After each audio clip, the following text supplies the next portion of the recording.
One of the biggest downsides I see with so many productivity apps out there is they tend to slow people down. And I think the reason for that is because they're packed with needless complexity. And I think some of that complexity comes in some confusion and clutter when it comes to how they structure the process of organizing what it is you need to get done.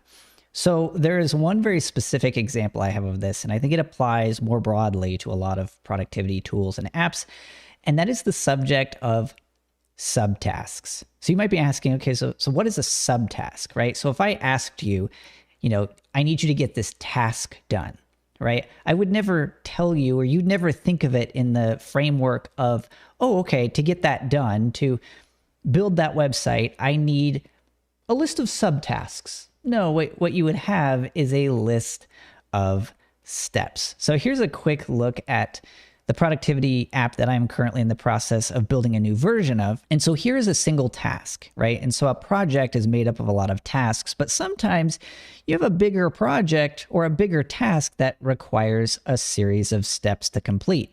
And so what I've done here is I've just made it a lot simpler for somebody to be able to create an item that they need to get done.